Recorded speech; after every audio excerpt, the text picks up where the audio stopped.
같이 말씀 보도록 하겠습니다. 사사기서 4장 1절부터 16절까지 말씀 우리 한 목소리로 봉독해 올려드리도록 하겠습니다.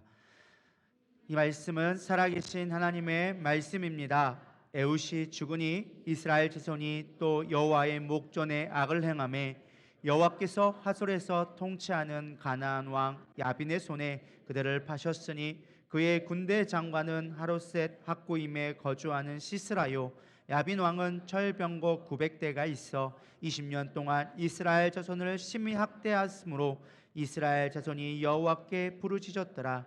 그때 라피돈의 아내 여선지자 드보라가 이스라엘의 사사가 되었는데 그는 에브라임 산지 라마와 베델 사이 드보라의 종려나무 아래 거주하였고 이스라엘 자손은 그에게 나아가 재판을 받더라. 드보라가 사람을 보내어 아비노함의 아들 바락을 납달리 게데스에서 불러다가 그에게 이르되 이스라엘의 하나님 여호와께서 이같이 명령하지 아니하셨느냐? 너는 납달리 자손과 스불론 자손 10,000명을 거느리고 다볼산으로 가라. 내가 야빈의 군대 장관 시스라와 그의 병거들과 그의 무리를 기손강으로 이끌어내게 이르게 하고 그를 내 손에 넘겨주리라 하셨느니라. 바락이 그에게 이르되 만일 당신이 나와 함께 가면 내가 가려니와 만일 당신이 나와 함께 가지 아니하면 나도 가지 아니하겠노라 하니 이르되 내가 반드시 너와 함께 가리라. 그러나 내가 이번에 가는 길에서는 영광을 얻지 못하리니 이는 여호와께서 시스라를 여인의 손에 파실 것임이니라 하고 드보라가 일어나 바락과 함께 게데스로 가니라. 바락이 스불론과 납달리를 게데스로 부르니 10,000명이 그를 따라 올라가고 드보라도 그와 함께 올라가니라.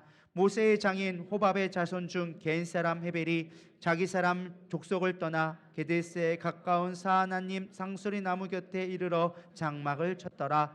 아비노함의 아들 바락이 다볼산에 오른 것을 사람들이 시스라에게 알림해 시스라가 모든 병거 곧 철병거 900대와 자기와 함께 있는 모든 백성을 하롯셋 학고임에서부터 기손강으로 모은지라.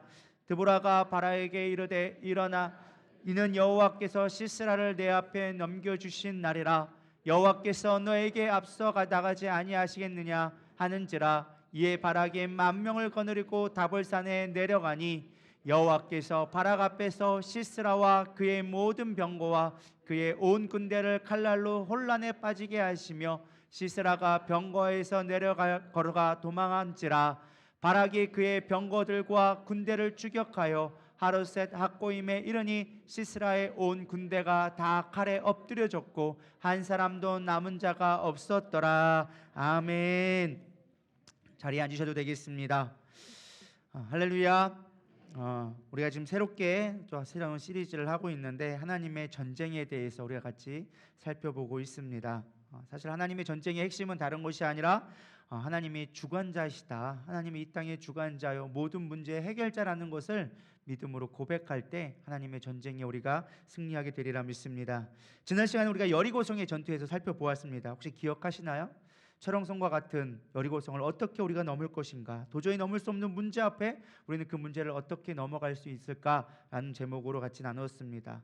사실 우리의 생각으로 이 여리고성을 넘어가기 위해서는 우리가 어떤 전쟁품을 준비하고 군사물품을 준비하고 여러 가지 전략을 짜야 됨에도 불구하고 하나님이 진짜 원하시는 것은 너희가 예배자로 섰으면 좋겠다, 나에게 속했으면 좋겠다라고 말씀하시죠. 그래서 인간적인 방법이 아니라 뭐 하라고 하십니까? 할례를 행하라. 인간적인 방법은 도저히 나올 수 없는 거죠. 전쟁을 코앞에고 있는데 모든 남자가 할례를 해야 돼. 그러면 적군 코앞에서 바로 할례를 한다는 것은 안 싸우겠다라는 뜻밖에 되지 않습니다. 근데 할례를 행하라는 거예요. 왜요? 유월절을 지키게 하기 위해서, 너의 구원자를 기억하게 하기 위해서, 내가 너의 하나님이라는 것을 깨닫게 하기 위해서 유월절을 지키려면 할례를 행해야 되니까 적군 앞이라 할지라도 가장 중요한 게 너희가 예배자로 서라. 그래서 예배를 하게 되어지죠. 할례를 행하고 지난 다음에 유월절을 바로 지킨 다음에 무엇을 하게 됩니까? 전쟁을 하고 칼을 드는 게 아니라 나팔을 들고 하나님 앞에 나팔을 불기 시작합니다.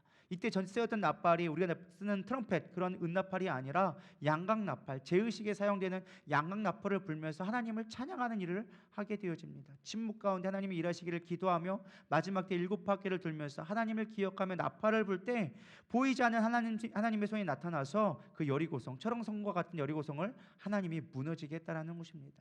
그것도 바깥으로 무너져야 원래 정석인데 안으로 무너지게끔 하나님이 일을 하셔서 이스라엘은 아무 피해도 없이 그것을 타고 올라가서 여리고성을 무너뜨리는 놀라운 역사를 보게 되어집니다. 우리가 하나님을 예배하고 하나님을 의지할 때 하나님이 일하시기 시작하는 것입니다. 저는 여러분들이 하나님의 전쟁으로 이 땅을 살아갔으면 좋겠습니다. 우리의 힘과 능력으로 어떻게 싸워야 될지 고민하고 애쓰는 것이 아니라 하나님이 하시는 방법으로 나아갈 때 하나님이 놀랍게 역사한 걸 보게 되어집니다. 오늘도 그 외에 두 번째 시간으로 하나님이 어떻게 일하시는지를 우리가 같이 좀 살펴봤으면 좋겠습니다. 오늘은 사사기 4장으로 알려진 내용인데요, 많은 사람들이 이제 드보라의 전쟁 혹은 다볼산 전쟁으로 많은 사람들이 불리는 것이 오늘 사사기 4장의 내용입니다. 여러분, 사사기의 배경 아마 잘 알고 계실 겁니다. 여호수아가 가나안 정복을 끝낸 이후에 이제 각 지파들로 연합 족속으로 이스라엘이 아직까지는 왕이 세워지지 않았죠. 나라가 세워지기 전에 연합국으로 있게 되어집니다.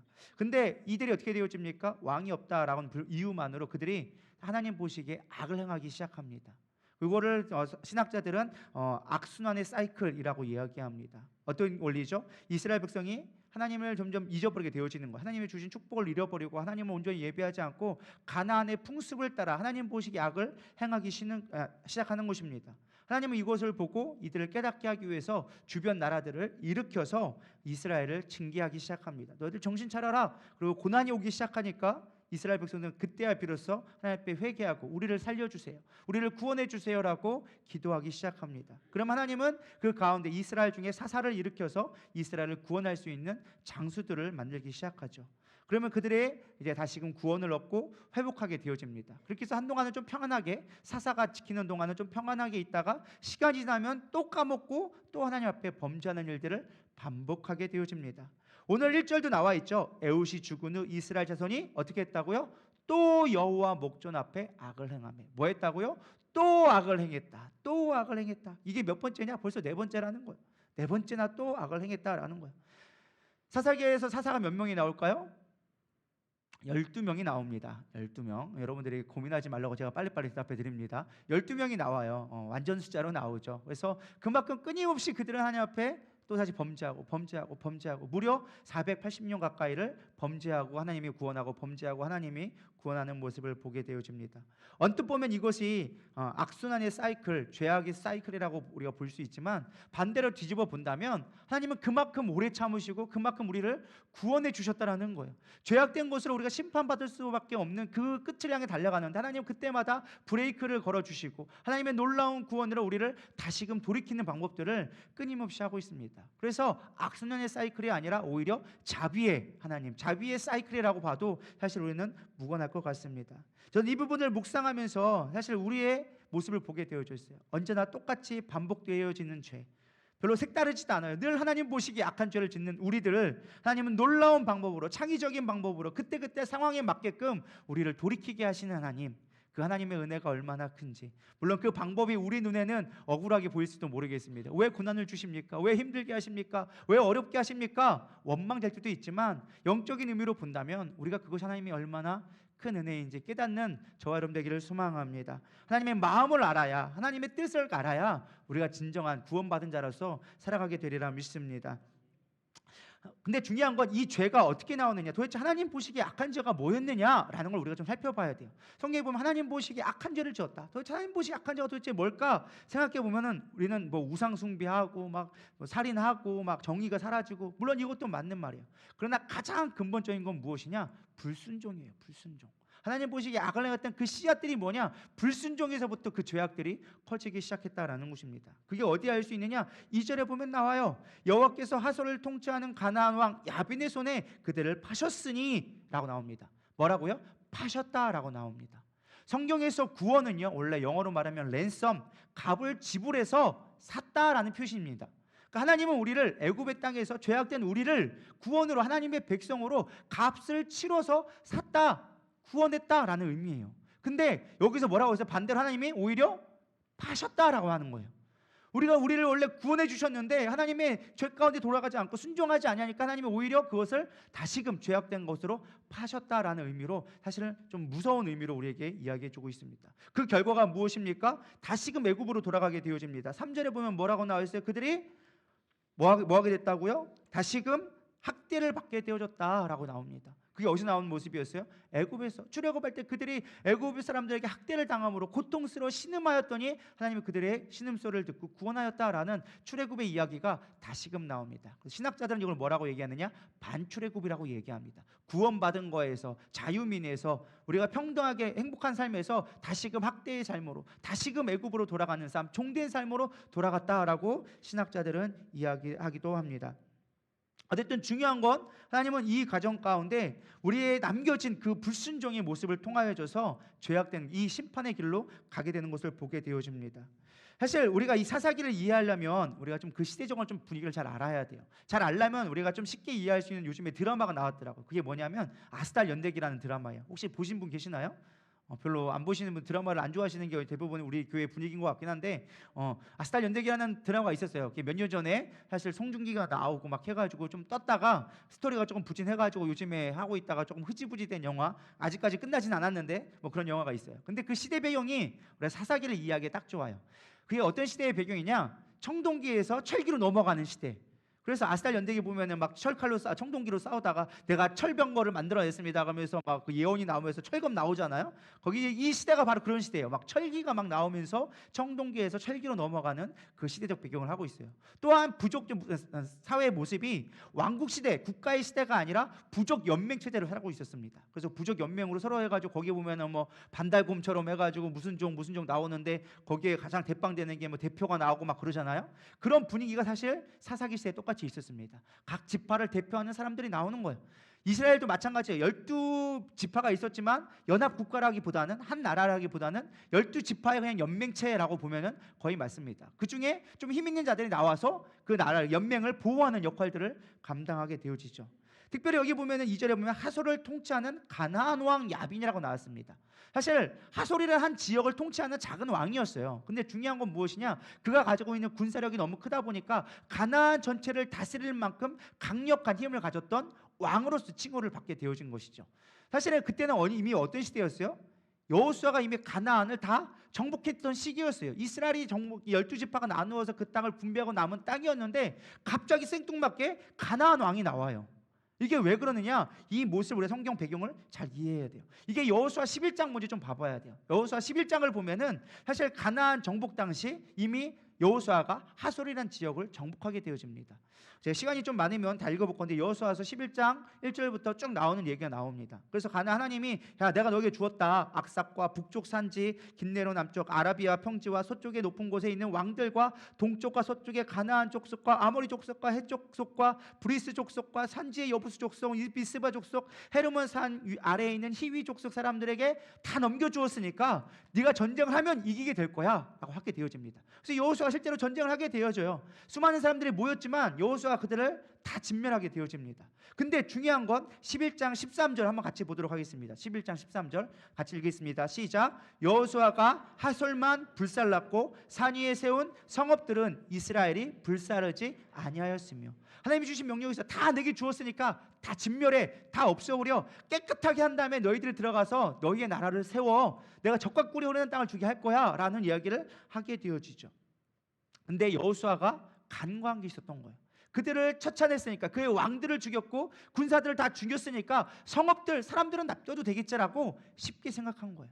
근데 이 남겨진 하솔의 이 작은 성읍들이 나중에 어떻게 되어집니까? 하솔이라는 강력한 야빈의 군대를 만드는 군대로 성장하는 모습을 보게 되어집니다. 작은 하나님의 말씀을 별거 아니라고 우리가 간과했던 그 작은 말씀이 씨앗이 되어져서 이스라엘 백성이 고난받는 큰 재앙으로 다가오게 되어진 것입니다. 이런 이야기 성경에 너무나 많이 나와져 있습니다. 이와 비슷하게 또 뭐가 있습니까? 가사, 가드, 아스돗.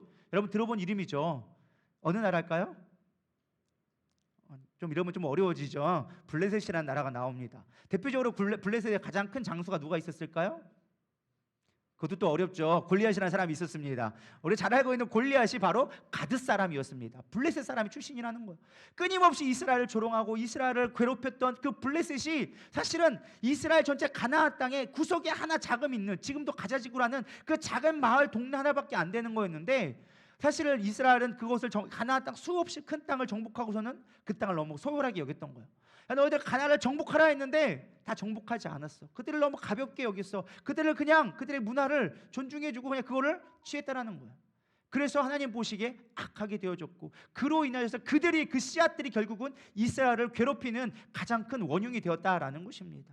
우리도 마찬가지라는 거예요. 하나님 보시기에 별거 아니라 생각했던 그 작은 말씀 하나, 순종하지 않아 그냥 가볍게 여겼던 그 하나가 우리의 삶을 고난으로 만들 수 있다라는 것입니다. 우리가 볼 때는 뭐 내가 엄청난 죄를 지어야 되고 엄청난 뭐 살인을 해야 되고 뭐 도둑질을 해야지만 큰 죄라고 생각하지만, 그렇지 않아요. 하나님 보시기에는 하나님의 말씀에 그것을 내가 순종하지 않는 그 작은 거 하나 때문에 우리의 인생이 꼬이고 꼬이게 되어지는 거예요. 그래서 성경 말씀에 뭐라고 했어요? 율례를 지키는 자는 형통하게 되리라. 이 형통이 잘 되고 부자가 되고 이런 말이 아니라 너희들이 죄악 가운데 서지 않게 되어질 거야. 너희들 다시금 이로 인하여서 이 너희들이 죄악된 씨앗으로 인하여져서 불행하게 되지 않을 거야. 그것이 하나님 주신 약속이라는 거예요.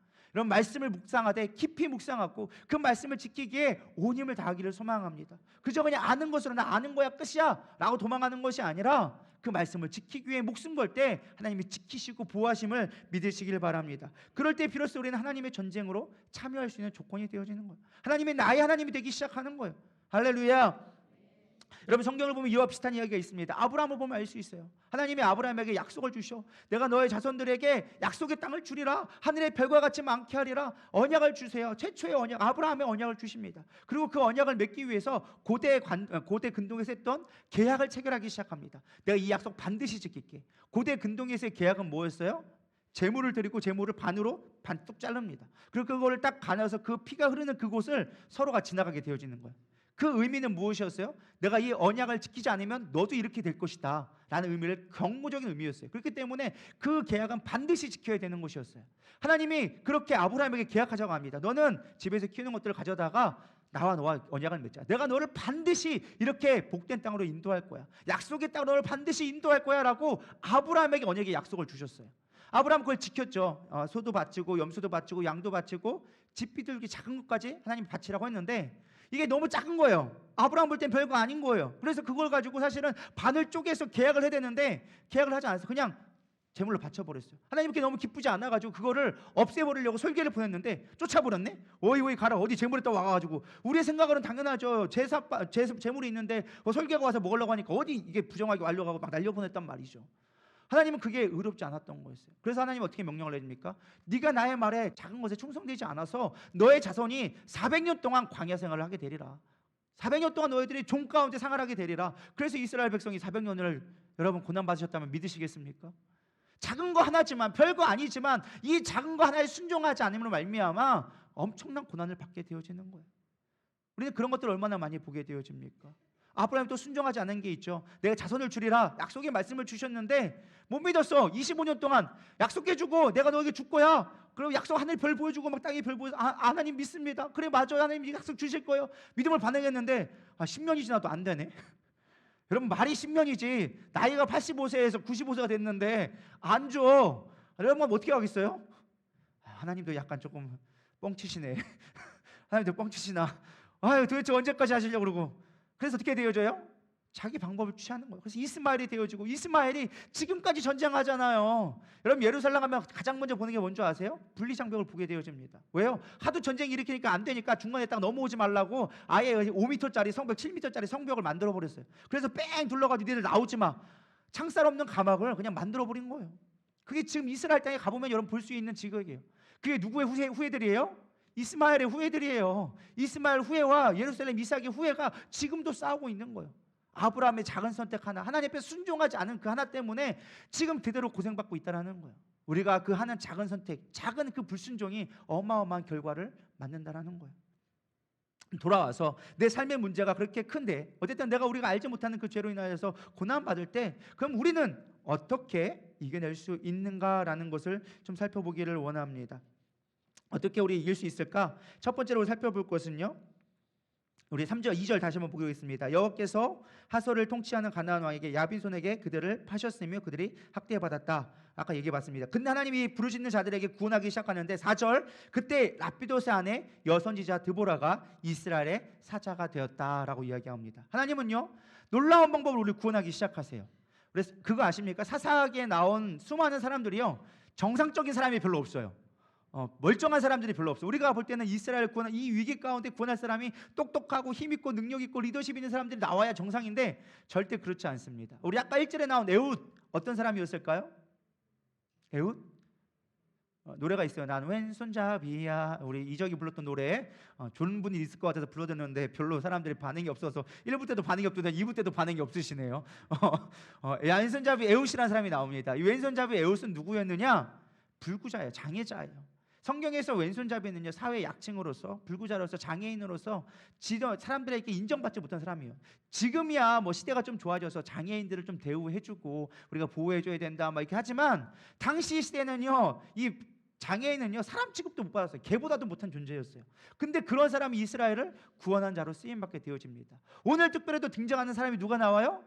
드보라가 나와요. 여러분, 드보라가 남자였을까요? 여자였을까요? 여자. 고대 사회의 여자는요 사람 숫자에도 못 들어갔어.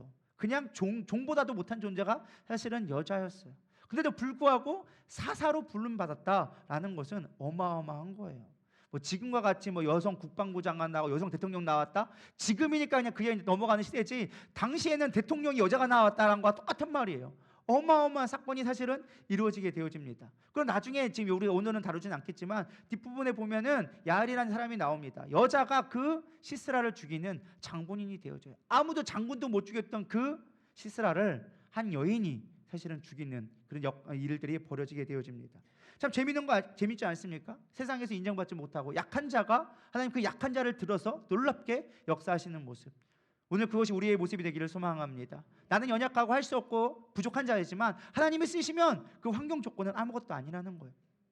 그래서 하나님은 이 드보라를 세우기 시작해요. 근데 참 재밌는 건요, 사사기는 문학적인 재미가 있는 책입니다. 우리가 아무 생각 없이 읽으니까 그냥 재미없게 들어가지만, 사실 사사기를 자세히 보고 문학적인 특징을 알면 참 재밌어요. 특별히 문학적인 거를 여러분들이 감수성이 있다면 재밌게 읽을 수 있는 책이 이 사사기인데요. 그래서 우리가 이름들을 좀 알면 재밌어요. 성경의 이름들을 알면 재밌는데, 이 사사기의 이름을 보면요, 특별히 이 라비돗이라는 의미가 횃불이라는 뜻이에요. 성경에서 횃불은 주로 어떤 의미일까요?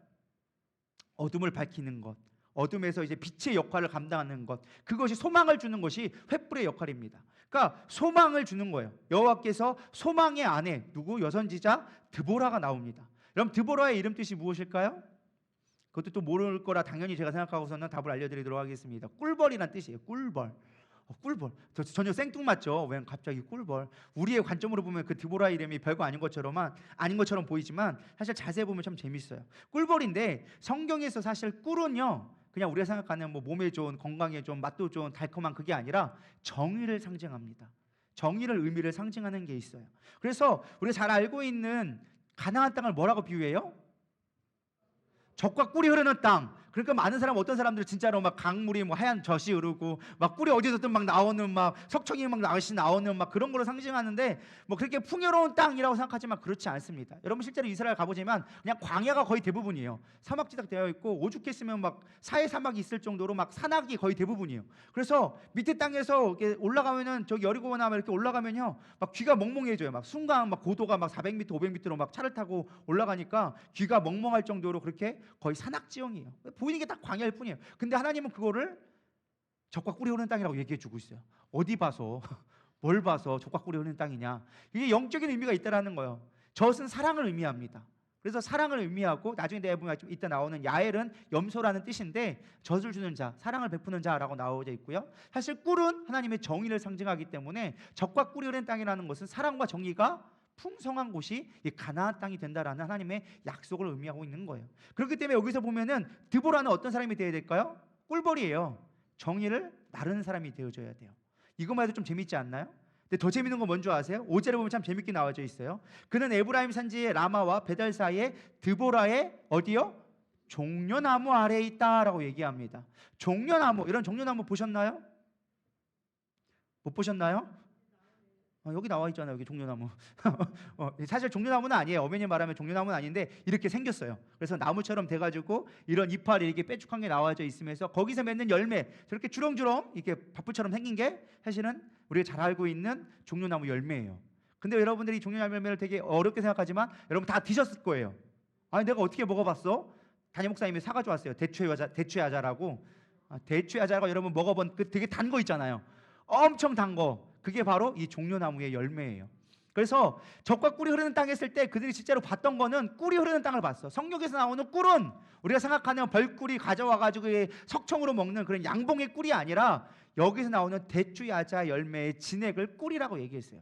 워낙에 달기 때문에. 그래서 성경에 나오는 사실 가나안 땅의 꿀은 대부분 대추야자의 진액이라고 보면 맞는 거예요. 그러니까 여기서 말하는 건 뭐예요? 종려나무 아래에 있었다. 꿀나무 아래에 있었다. 그건 뭐예요?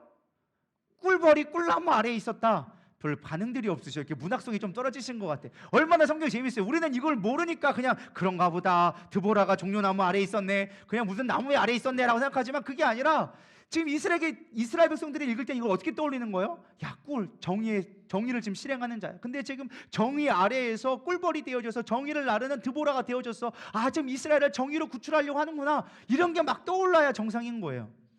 근데 우리는 그런 걸 모르니까 그냥 그런가 보다. 여인이 왜 종려나무에 왜 앉았대야?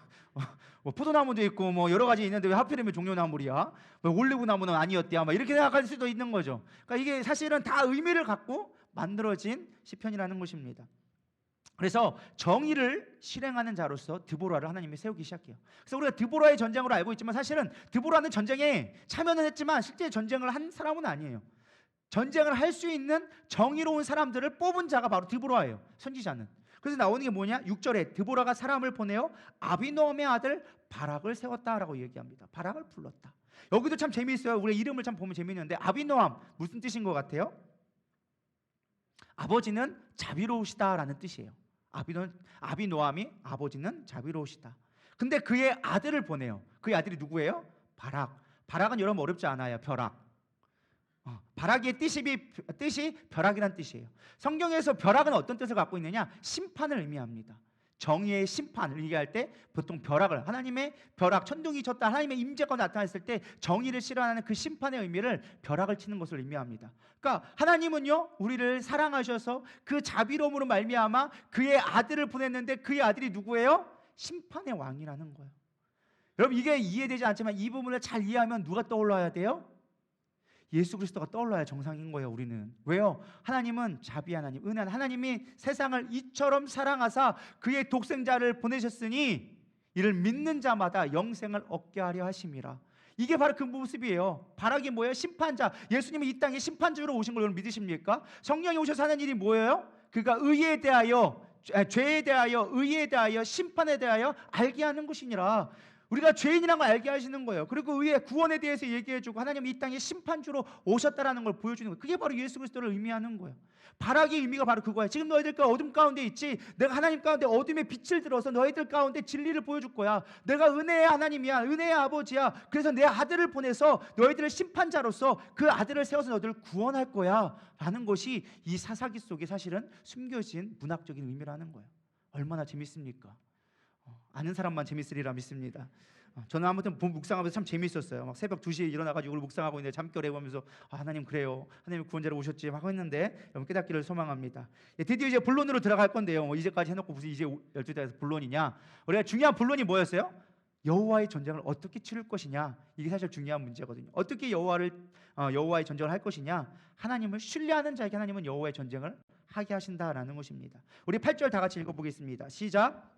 바락이 그에게 이르되 만일 당신이 나와 함께 가면 내가 가려니와 만일 당신이 나와 함께 가지 아니하면 나도 가지 아니하겠노라 하니.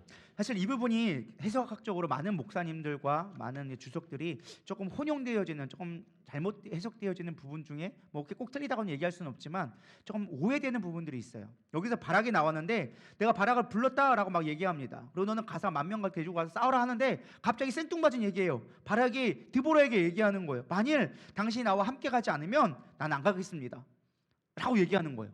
여러분 이게 지금 어떻게 들리나요? 장군을 뽑았는데 드보라 선지자요 나랑 같이 가세요. 안 가면 어떻게 나 못 가요. 안 가요. 막 이러고 있는 모습이죠.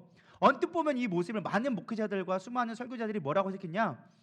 겁 많은 자였다. 그래서 20년 동안 그 지배를 당하다 보니까 너무 이제 패배감에 절어서 나가기를 두려워하여져서 사실은 드보라가 함께 가지 않으면, 나와 함께 하지 않으면 내가 가지 못한다 라고 얘기했다. 그래서 그 근거를 뭐라고 하느냐, 9절에 보면은 너희가 이번에 가서 이기게 되는데 영광은 너희가 얻지 못하리라 라고 하면서 사실 그걸 근거를 들면서 이 바락 장군이 되게 연약한 자로 사실은 해석하는 것들을 되게 보게 되어집니다. 근데 저는 사실 그렇게 해석하지 않고 반대로 해석하게 되어졌어요.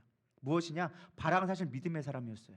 하나님을 철저하게 의지하는 사람이었어요. 그게 무엇이냐? 어떻게 알 수 있느냐? 사실 우리가 출애굽기 33장에 보면 우리가 그 내용을 어느 정도 알 수가 있습니다. 사실 바라가 하나님을 정말 신실하게 의지하는 자였어요. 출애굽기 30장에 보면 모세가 하나님 앞에 나오는 모습이 나오는데, 사실 이 모습이 어디 나오느냐? 하나님이 출애굽 이후에 모세와 이스라엘 백성에게 약속을 줍니다. 너희는 이제 가나안 땅에 들어가라, 적과 꿀이 흐르는 땅을 들어가라 라고 명령을 주셨어요. 그리고 그들의 율법을 세우자, 하나님의 백성을 세우기 위해서 모세를 시내산에 불러서 율법을 주시는 장면이 나옵니다. 근데 모세가 율법을 받느냐고 사실 한 달 넘게 안 내려오는 거예요. 근데 이스라엘 백성들이 모세를 기다리다가 두려운 거예요. 광야에 버려져 있으니까. 그리고 막 거기에 막 불이 임하고 막 하니까 너무 두려우니까 그들이 어떻게 하게 되어집니까? 아론이 꾀를 내기 시작합니다. 우리가 두려우니까 우리를 인도할 신을 만들자. 니들 귀고리고 뭐고 장식품도 가져온 거 있지? 다 갖고 와가지고 막 불덩이 던졌더니 황소 모양이 나온 거야. 이게 우리를 인도할 신이다 그러면서 거기서 막 예배하고 축제를 벌이고 있으니까 하나님이 너무 화가 났던 거예요. 모세도 화가 나가지고 십자가의 돌판을 던져버리죠. 깨트려버리는 역사가 나옵니다. 그리고 하나님이 화가 났어. 야, 내가 약속은 지켜줄게. 내가 너희를 출애굽시켜서 애굽에서 끄집어내서 약속의 땅에 들어간다고 네 아브라함 때부터 내가 약속했으니까 내가 그 약속은 지켜줄 테니까 너희들 들어가. 가서 싸우면 내가 이기게 해줄게. 근데 나는 너와 함께하지 않을 거야. 왜? 너희들 내가 보기에 너무 악을 행해서 내가 너희들과 함께 가면은 너희들을 다 죽여버릴지도 모를 것 같아. 내 화가 지금 이만큼 뿔났거든. 나 건들지 마. 그냥 가서 너희들이 알아서 해. 약속은 지켜줄게. 이 말을 듣고 모세는 어땠을까요? 너무 두려운 거예요. 그래서 하나님 앞에 따지기 시작한 겁니다. 하나님 앞에 정말 애거를 하기 시작하는 거예요. 33장 12절에서 13절, 모세가 여호와께 아뢰어 보시옵소서, 주께서 내가 이 백성을 인도하여 올라가며 하시면 나와 함께 보낼 자를 내게 지시하지 아니하시겠나이까. 하나님, 원래 내가 가면 하나님이 보내주셔야 되잖아요. 인도할 자를 보내주셔야 되잖아요. 주께서 전에 말씀하시기를 나는 이름으로도 알고 은총으로도 알고 나를 은총으로 안다면서요. 그러면서 내가 참으로 주의 목적에 은총을 입었사오니. 사실 따지고 보면 이런 말이에요. 모세는 이렇게 좋은 말 했지만 따지고 보면 이거예요. 하나님, 내가 간다고 했어요? 하나님 나 써쳤잖아요. 하나님 나 불렀잖아요. 그래놓고 가라고 해놓고 이제 구원해놓고 이스라엘 백성이 하나님의 백성으로 해놓고 이제 와가지고 하나님 백성 아니라고 다 죽여버리겠다고. 그럼 나보고 어떻게 하라고요? 하나님 인도할 자를 보내주든지 나보고 어쩌라고 막 이렇게 따지고 있는 거예요. 그게 나오는 게 13절에 나오죠. 내게 주를 알리시고 나를 주의 목젖에서 은총을 입게 하시며 주의 족속을 주의 백성으로 여기소서. 뭐예요? 하나님 백성이지 뭐 나한테 그래요. 이제 하나님 백성이라면서요 하고 사실을 따지고 있는 거죠. 그러면서 15절에 진짜 포인트를 날립니다. 뭐라고 얘기하냐면 모세가 여호와께 아뢰되 주께서 친히 가지 아니하시려거든 우리를 이곳에 올려 보내지 마옵소서. 주님이 먼저 가지 아니하면, 주님이 함께하지 않으면 나도 안 가요 라고 고백하고 있는 거예요. 가나안 땅 약속의 땅을 주겠다고 약속해서 끌고 나왔는데 나도 안 갈라요. 지금 고백하고 있는 거죠. 마치 어린아이가 엄마가 장난감 사주지 않으니까 나 집에 안 가. 엄마는 집에 가. 안 간다니까. 땡깡 쓰고 있는 거 똑같은 거예요. 집에 안 가면 누구만 손해예요? 지만 손해예요. 근데 지금 모세가 하나님의 무엇을 근거로? 사랑을 근거로, 하나님의 약속을 근거로 지금 땡깡 부리고 있는 거예요. 하나님 보내신다면서요. 약속의 땅 주신다면서요. 그러려면 하나님이 함께 가야 그게 약속의 땅이지 나만 들어가고 우리만 들어가면 무슨 의미가 있겠습니까? 라고 땡깡 부리면서 뭐 하는 거예요? 하나님이 가시지 않으면 우리가 가지 않겠습니다. 지금 누가 그 얘기를 하고 있는 거예요? 바락 장군이 그 얘기하고 있는 거예요. 디보라 선지자가 여자니까 엄마 쫓주죠. 나 어떻게 하면 어때? 나 무서워 못 가. 이런 모습이 아니라는 거예요. 하나님이 당신의 선지자가 함께하지 않는다면, 하나님이 함께하지 않는다면 이 전쟁은 우리가 이길 수 없습니다. 하나님이 함께하여 주시옵소서. 그런 믿음으로 나아갈 때 하나님의 전쟁이 시작되기 시작하는 거예요. 여러분, 우리가 어떠한 전쟁, 수없이 많은 문제가 있습니다. 철병거 900대 어마어마한 군대예요. 철갑으로 무장했다라는 거 감히 상상하지 못할 거예요. 20년 동안 그들에게 무차별하게 짓밟혔단 말이죠. 그들과 그냥 창과 칼만 가지고 싸운다? 싸울 수 없는 전쟁이에요. 근데 그들이 고백으로 나가는 거, 하나님이 함께 하시면 제가 나가겠습니다. 믿음으로 나가겠습니다. 내가 비록 인간적인 생각으로 내 지식으로는 이길 수 없는 싸움이지만 하나님은 나가라 하셨기에 우리에게 주셨다 하기 때문에 내가 믿음으로 나가길 원합니다. 단 조건이 있다면 하나님이 함께하여 주시옵소서. 이런 문제 앞에 이런 고백이 있기를 소망합니다. 하나님, 나의 문제 가운데 함께하여 주시옵소서. 나와 함께 하신 하나님 되기를 소망합니다. 나의 하나님 되기를 소망합니다. 내가 어떻게 해보겠다 내 문제를 하는 것이 아니라 이것은 하나님의 전쟁입니다. 하나님이 함께 하셔야 됩니다. 임마누엘의 하나님이 약속, 나의 하나님 되어 주시옵소서. 예수님이 이 땅에 오실 때 우리에게 무엇을 약속해 주셨어요? 임마누엘 하나님, 우리와 함께 하신 하나님으로 이 땅에 오셨다는 거예요. 하나님 우리와 함께 하셔야 되는 거예요. 그럼 하나님의 전쟁에서 우리는 승리할 수 있게 되어진다는 것입니다. 두 번째, 우리가 하나님의 전쟁에 참여하기 위해서는요, 약함이 강함되게 하신 하나님을 신뢰해야 된다는 것입니다. 우리 12절과 13절 같이 읽도록 하겠습니다. 시작. 아비노함의 아들 바락이 다볼산에 오른 것을 사람들이 시스라에게 알림해 시스라가 모든 병거 곧 철병거 900대와 자기와 함께 있는 모든 백성을 하롯셋 학고임에서부터 기송강으로 모은지라. 아까도 얘기했지만 철병거 900대는요 오늘날로 말하면 탱크 900대예요. 6.25 전쟁이 저희가 나중에 가볼 게 이제 오산에 가면은 유엔 초전 기지라는 곳을 가게 되는데 제가 이번에 가서 처음 알았어요. 우리가 6.25가 난 지 3일 만에 서울이 함락됐더라고요. 그 함락된 게 엄청난 게 아니라 그냥 북한군이 내려오고 딱 하니까 탱크로 밀고 오니까 탱크 오는 속도만큼 밀려온 거예요. 그래서 처음으로 이제 유엔군이 급하게 파격하게 되어진 게 일본군에 있던 주둔해 있던 일본군을 불러다가 부산항에다가 해가지고 기차를 태워서 대전역을 거쳐가지고 정차했다가 바로 와가지고 처음 싸웠던 곳이 오산이더라고요. 그래서 오산이 초전 전쟁에 처음 일어난 곳이 오산이어서 초전 기지 전쟁 기념관을 가게 되어지는데요. 어쨌든 이 철병거는요 탱크와 똑같아요. 막 밀고 오면요 방법이 없는 거예요. 그것도 한두 대, 몇십 대만 있어도 어마어마한 건데 900대가 온 거예요. 900대. 어마어마한 전쟁이죠. 근데 여러분 탱크가 싸운다. 여러분 이 당시에 이 철병거는요 말이 끄는 2대 이상의 말들이 끄는 이제 마차 같은 거였어요. 그러니까 사실은 이들에게 가장 좋은 전쟁터는 어딜까요? 1번 평지, 2번 산림. 평지죠. 왜? 말은 달려가야 돼요. 근데 숲에 있으면 어떻게 되어져요? 못 달려요. 그럼 우리가 당연히 이들 전차 부대와 싸우려면 뭐 해야 돼요? 숲에서 싸우도록 유도를 해야 되는 거예요. 그게 일반적인 방법이에요. 근데 하나님은 지금 어디서 싸우라고 하냐면은 넓은 평야 지역에서 싸우라는 거예요. 하나님 말도 안 되죠. 지금 다볼산 있는데 앞에 와가지고 어디에 가라고요? 기송강 앞에 모여라. 여러분 이 기송강도 잘 알아야 돼요. 자, 이 기송강이 어디냐? 이 기송강을 사실 강이라고 하니까 우리는 뭐 강이 넓고 막 큰 거 막 생각하는데 뭐 한강처럼 생각하고 뭐 최소한 이 여기 뭐 대전에 있는 무슨 강이죠? 갑천처럼 이런 강을 생각하는데 성경에 나오는 강은 그렇게 크지 않아요. 여러분 요단강 가보시면 알겠지만 여기 딱 요만해요. 딱 요만해. 여기 한 2개 정도 될라나? 딱 줄 긋고 가면 여기에 딱 한 10m, 20m도 안 돼. 그게 요단강이에요. 그때는 조금 더 넓었다고 해도 그렇게 크진 않아요. 심지어 기송강은요 사라졌다가 있다졌다가 사라졌다가 있다가 하는 그런 강이었어요. 그거를 와디라는 강이라고 부릅니다.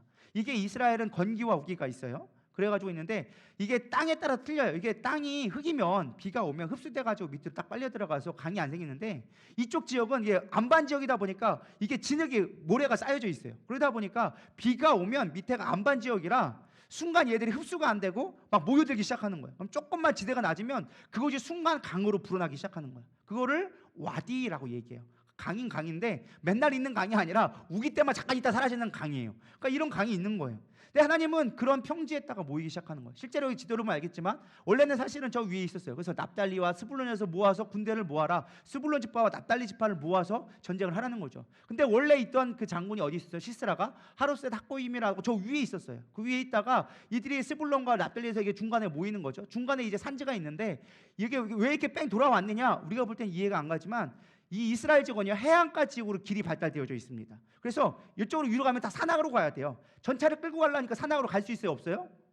못 가요. 그러니까 큰 길로 따라가지고 악고를 통해서 악삽을 통해가지고 이렇게 큰 길을 따라서 무기토로 온 거예요. 근데 지금 이스라엘이 어디에 모여 있어요? 다볼산에 모여 있으니까 야 우리가 다볼산에 갔으니까 전쟁하자 가지고 올라가기 시작한 시점에 만난 곳이 이 식김이라는 이 평지를 만난 거예요. 쉽게 말하면 평지에서 싸우고 이스라엘은 다볼산에 올라갔다니까 산이라고 엄청 큰 것처럼 보이지만 이스라엘은 뭐든 작아요. 크진 않아요. 쉽게 말하면 우리나라 제주도에 있는 오름 정도의 크기야. 그냥 조금 평지 한 120m 정도 되는 평지에 사람들이 10,000명이 모여서 우르르 옹기종기 있는 거예요. 근데 하나님이 나가서 싸우라는 거예요. 어디로? 평지에서 싸우라는 거예요. 여러분 생각해보세요.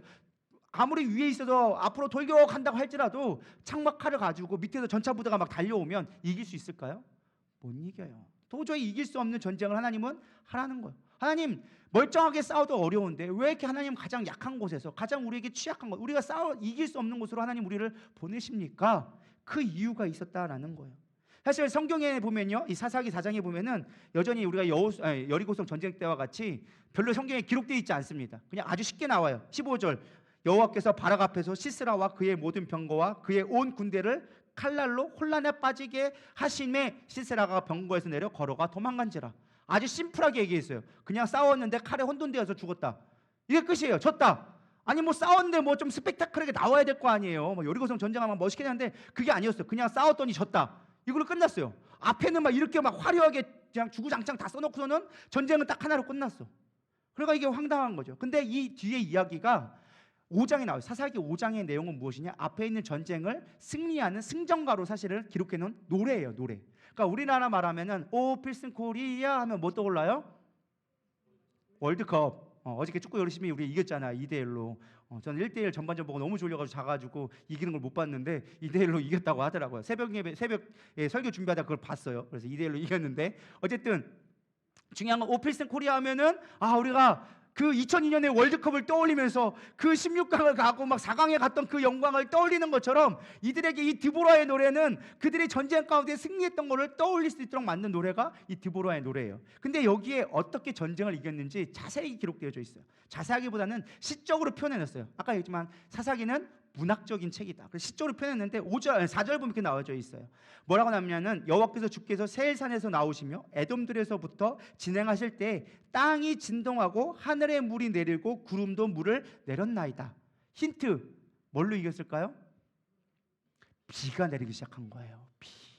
거기 보면은 20절, 21절 보면 이걸 또 잘 나와져 있습니다. 별들이 하늘로부터 싸우되 그들이 다니는 길에는 시스라가 싸웠도다. 기송강은 그 무리를 표류시켰으니. 표류가 뭘까요?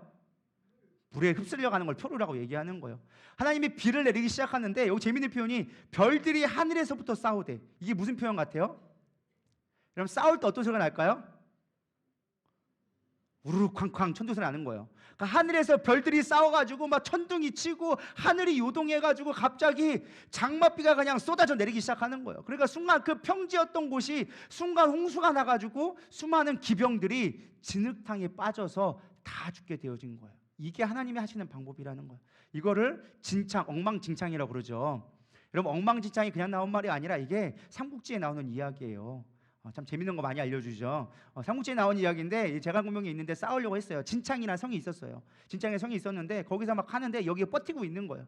근데 거기에 막 전쟁을 하고 있는데 겨울이라서 땅이 단단해서 생각하지 않았어요. 근데 어느 날 눈이 왔는데 그 날이 뚜근해지면서 물이 다 녹게 되어진 거예요. 그래서 땅이 진흙볼이 되어진 거야. 그래서 수많은 기병들이 왔다가 거기를 함락하지 못하고 끝까지 버텼다. 그래서 이것이 억만이라서 이게 그물억이에요. 그물억. 그래서 그물처럼 이제 다 엉켜졌겠다. 엉켜서 망하게 되었다. 그래서 엉망진창이 나온 거예요. 그래서 엉망진창이 나온 거죠. 실제로 여기 있는 이스라엘 이 하솔의 군대들도 엉망진창이 된 거예요. 막 싸우겠다고 사실은 막 군대 일교가 900대가 넘는 막 철병거가 왔는데 비 한 방 오니까 진흙벌에 빠져서 도망도 못 가고 물은 휩쓸려 내려와 가지고 한 순간에 그들이 휩쓸려 갈 수밖에 없는 하나님의 놀라운 방법으로 이야기 시작한 거예요. 사실 그들이 몰랐을까요? 알았어요. 여기가 되면 기송강이라는 거 몰랐을까요? 알았어요. 근데 뭐 때문에? 그때는 건기였기 때문에 그들이 전차부대를 끌고 온 거였어요. 전차부대? 지금은 뭐 동기니까 비 안 오겠지. 근데 하나님은 건기에도 불구하고 하늘문을 여셔서 비를 내리셔서 우리의 가장 약함이 강함될 수 있도록 만들어 주셨다라는 거예요. 내가 볼 땐 여기 가면 망할 것 같고 여기서 하면 안 될 것 같은데 하나님은 그 자리를 기회의 자리로 만들어 주기 시작하는 거예요. 그게 약한 자로 하여금 강하게 만들어 주신 하나님의 전쟁의 방법이라는 것입니다. 여러분 약한 것이 있습니까? 부족한 것이 있습니까? 안 될 것 같은 자리가 있습니까? 망할 것 같은 자리가 있습니까? 여러분 그 자리가 승리의 자리가 되리라 믿습니다. 하나님 앞에 믿음으로 나갈 때, 하나님의 말씀을 믿고 의지의 자리로 나갈 때 하나님 그렇게 우리를 승리하게 하시리라 믿습니다. 이건 하나님의 전쟁이라는 거예요. 여러분 가운데 그런 연약함이 있다면 주님 앞에 매달렸으면 좋겠어요. 이제 말씀을 정리하려고 합니다. 14절에 보면 나옵니다. 여호와께서 시스라를 내 손에게 넘겨주는 날이라. 여호와께서 너희 앞에 나가지 아니하시느냐 하는지라. 여호와께서 우리에게 넘겨주신 날이에요. 이게 넘겨주신 날이 어느 날이냐? 우리에게 묵상하면 이래요. 여러분 이 말씀을 믿는 날, 하나님 이 말씀, 이 다볼산의 전투가, 이 다볼산의 믿음의 말씀이 나의 말씀 되게 하여 주시옵소서. 그럴 때 여러분들의 약함이 강함으로 바뀌게 되리라 믿습니다. 이 말씀을 붙잡는 자가 되기를 소망합니다. 여러분 다른 게 아니에요. 우리가 믿음으로 살아간다는 건 말씀이 나의 말씀이 되기 시작할 때 역사는 일어나기 시작하는 거예요. 여러분 우리가 잘 알고 있는 느헤미야의 말씀, 성벽 재건이 그냥 일어났을까요? 뭐 느헤미야가 하나님께서 성벽 지어라 해서 성벽 지었을까요?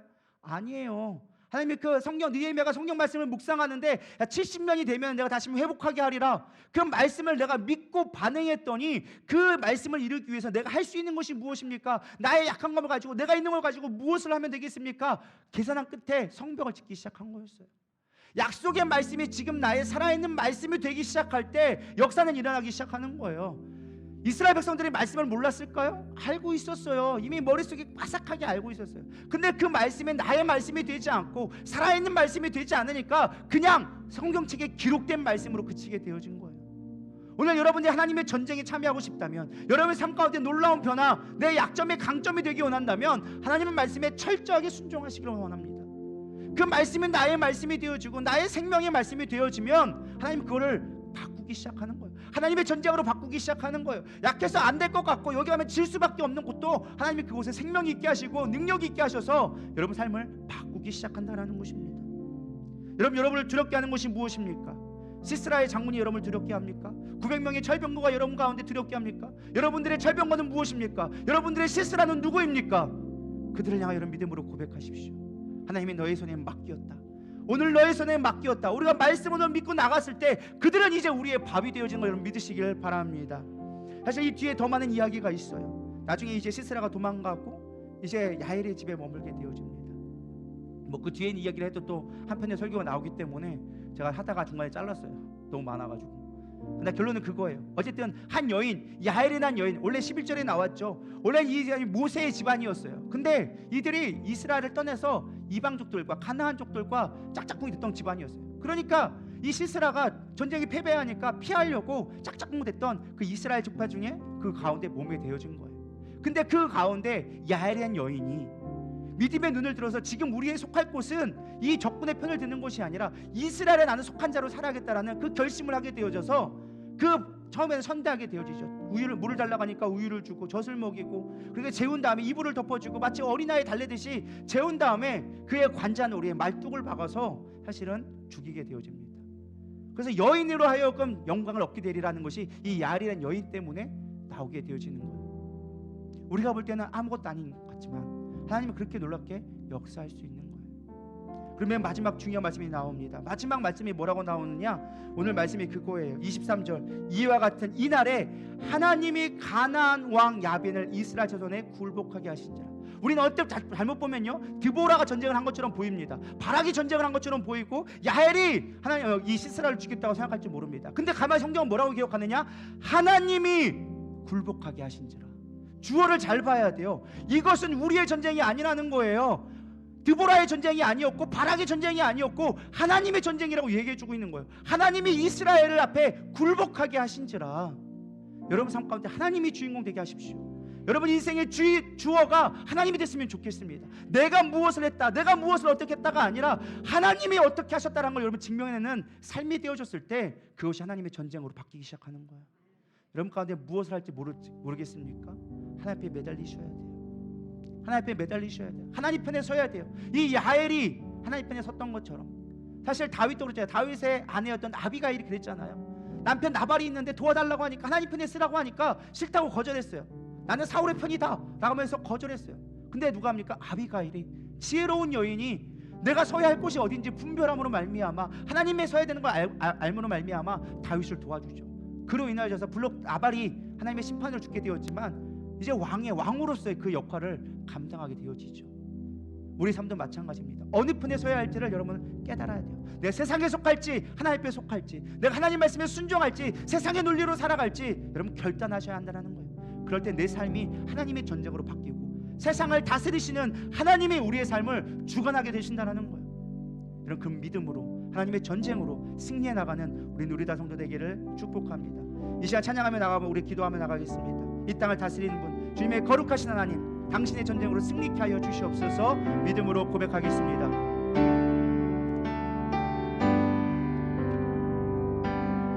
우리 주 하나님, 그 영광과 존귀를 받기에 합당하신, 불 좀 꺼주세요. 지금 여기 계신 하나님, 온 천지 만물을 지으시고 다스리는 그 권능과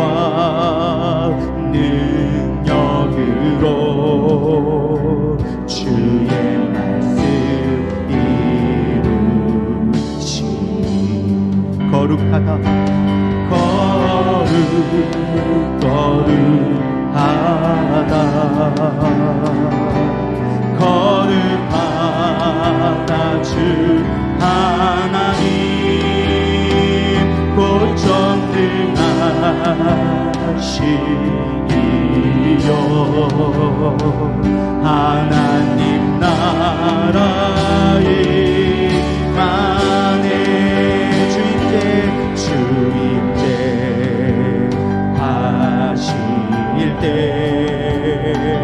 모든 만물 변해나리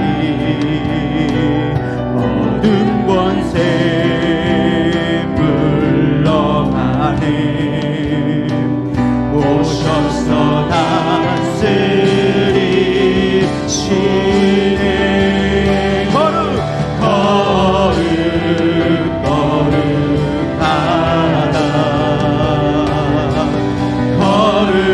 거룩하다 주 하나님 곧 전능하시니요 하나님 나라의 거룩하다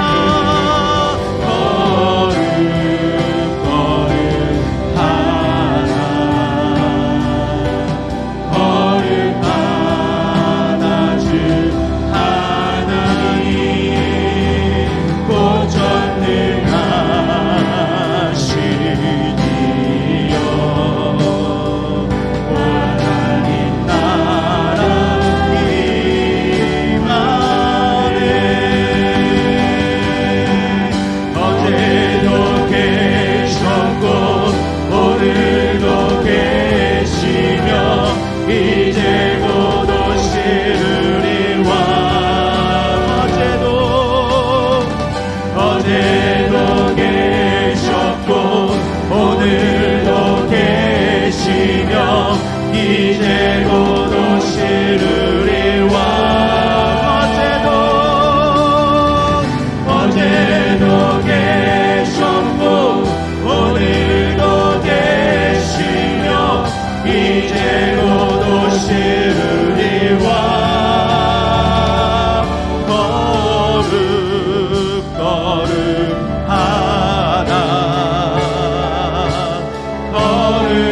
거룩하다 주 하나님 곧 전능하시니요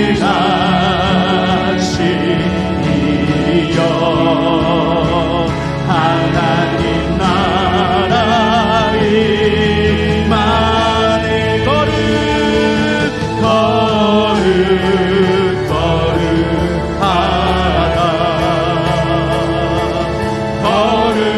거룩하다 주 하나님 곧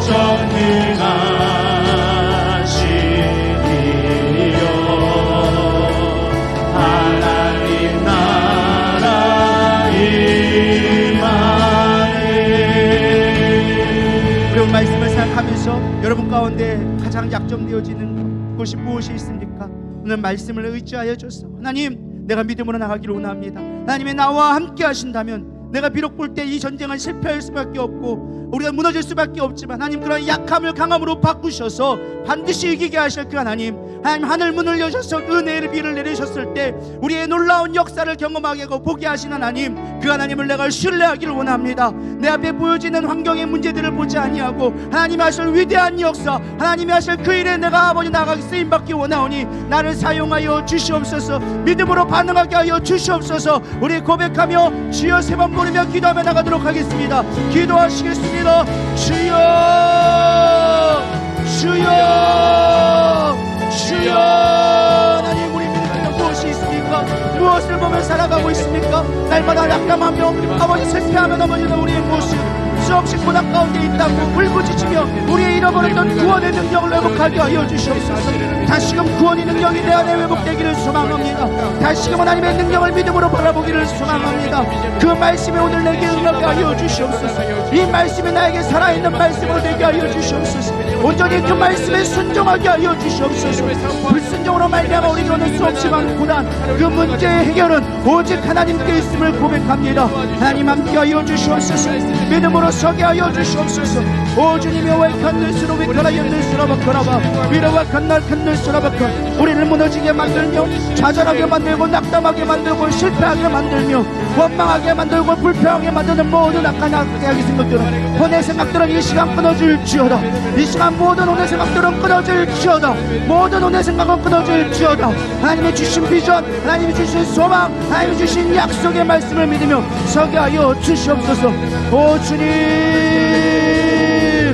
주님,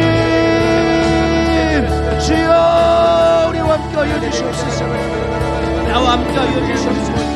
오 주님 함께하여 주시옵소서. 우리 누리락교회 함께하여 주시옵소서.